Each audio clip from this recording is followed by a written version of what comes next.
Assalamualaikum warahmatullahi wabarakatuh. Alhamdulillahirabbil alamin. Wassalatu wassalamu ala asyrafil anbiya'i wal mursalin sayyidina Muhammadin wa ala alihi wa ashabihi ajma'in, amma ba'd. Alhamdulillah, puji syukur kita panjatkan atas kehadiran Allah Subhanahu wa taala, Tuhan semesta alam yang telah memberikan kita berbagai kenikmatannya, baik itu nikmat umur, nikmat kesempatan, nikmat kesehatan, terlebih-lebih lagi nikmat iman yang selalu melekat pada hati kita. Tak lupa juga salawat dan salam kita junjukkan kepada Nabi kita, Nabi Muhammad SAW, Nabi yang membawa umatnya dari zaman kebodohan menuju zaman yang penuh dengan kejenisan ini.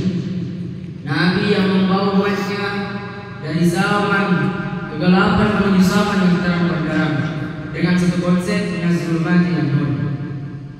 Alhamdulillah, pada kesempatan yang penuh membarakah ini, izinkanlah saya menyampaikan ceramah yang berjudul Manusia sebagai Makhluk Sosial.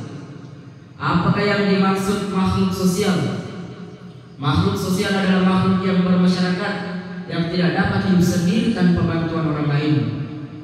Oleh karena itu, kita sebagai manusia, kita sebagai makhluk ciptaan Allah yang berbentuk manusia individu, sebagai insan atau manusia yang berpikir yang paling tinggi derajatnya di antara makhluk-makhluk ciptaan Allah, tentu kita sebagai manusia, terutama bagi seorang umat Islam, perlu menyadari dengan sepenuhnya bahwa kita manusia ini diciptakan oleh Allah Subhanahu wa taala, dan tidak ada menjadi ada, dan tidak berdaya menjadi berdaya, dari yang paling lemah menjadi yang paling kuat. Kesemuanya itu agar kita sebagai manusia untuk terus mengabdi kepada Allah Subhanahu wa taala. Karena Allah Subhanahu wa taala menciptakan kita di muka bumi ini namun bukan untuk saling bermusuh-musuhan, bukan untuk saling melemahkan, meremehkan satu sama lain. Akan tetapi bagaimana kita manusia ini memupuk, menjalin tali persaudaraan dan saling bahu-membahu dalam kebaikan. Sebagaimana Allah Subhanahu wa taala berfirman dalam Al-Qur'an surah Al-Hujurat ayat 13, A'udzu billahi minasyaitonir rajim. Bismillahirrahmanirrahim. Ya ayyuhan nas, inna khalaqnakum min dzakarin wa unsa wa ja'alnakum syu'uban wa qabaila lita'arafu. Inna akramakum 'indallahi atqakum. Innallaha 'alimun khabir. Wahai manusia, sesungguhnya kami telah menciptakan kamu dari seorang laki-laki dan seorang perempuan. Kemudian kami jadikan kamu bersuku-suku dan berbangsa-bangsa agar kamu saling mengenal. Dan yang paling mulia di antara kamu adalah yang paling bertakwa kepada Allah Subhanahu wa taala. Sesungguhnya Allah Subhanahu wa taala Maha mengetahui lagi Maha teliti. Hadirin jemaah yang dirahmati Allah Subhanahu wa taala, ayat tersebut menjelaskan bahwa kita manusia ini diciptakan di muka bumi ini untuk saling mengenal satu sama lain.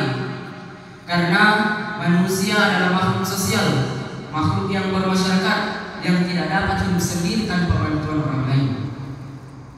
Manusia bisa terhormat, terpandang dan disegani banyak orang karena ada manusia di sekitarnya. Bahkan dapat kita buktikan dengan mata kepala kita sendiri bahwa betapa pentingnya orang lain di sekitar kita. Manusia lahir dari rahim ibunya tidak berdaya dan tidak dapat berbuat sesuatu kecuali hanya bergerak dan menangis. Pada saat itulah butuh bantuan orang lain seperti manusia, seperti dokter ataupun bidan. Contoh lain, manusia yang telah meninggal dunia tidak bisa memandikan diri sendiri, dia tidak bisa mengkafani kepada dirinya sendiri. Ia tidak bisa mensolatkan dirinya sendiri. Terlebih-lebih lagi, ia tidak akan pernah bisa membawa dirinya ke kuburan untuk menguburkan dirinya sendiri, kecuali hanya badan terlentang dengan tubuh yang kaku. Nah, pada saat itu juga lah butuh bantuan orang lain untuk mengurus semuanya. Bahkan untuk makan sesuatu nasi pun manusia membutuhkan yang namanya kerjasama dengan baik. Karena itu kita sebagai manusia perlu berpikir dan merenung kira-kira apa yang pantas kita sombongkan, karena kesemuanya itu adalah milik Allah Subhanahu wa Ta'ala. Maka dari itu kita perlu menyadari bahwa kita manusia ini tidak ada apa-apanya, yaitu tidak berguna dari sejak lahir sampai meninggal dunia tanpa ada orang lain di sekitar kita. Sebagaimana hadis yang mengatakan khairun nasi anfa'uhum linnasi, sebaik-baik manusia ada yang paling bermanfaat bagi manusia lainnya. Hadirin jamaah yang dirahmati Allah Subhanahu wa Ta'ala, dalam ayat lain juga menjelaskan bahwa betapa pentingnya berbuat baik terhadap sesama manusia agar tetap terjalinnya tali persaudaraan. Hal tersebut tercantum dalam Al-Quran surah Al-Ma'idah ayat 2. Bismillahirrahmanirrahim. Wa ta'awanu 'alal birri wat taqwa wa la ta'awanu 'alal itsmi wal 'udwan wattaqullaha innallaha syadidul 'iqab. Dan tolong menolong kamu dalam kebaikan dan ketakwaan, dan janganlah tolong menolong dalam berbuat dosa dan pelanggaran, dan bertakwalah kamu kepada Allah Subhanahu wa Ta'ala. Sesungguhnya siksa Allah Subhanahu wa Ta'ala sangat berat. Hadirin jamaah sekalian, sebagai kesimpulan, kita manusia ini yang sebagai makhluk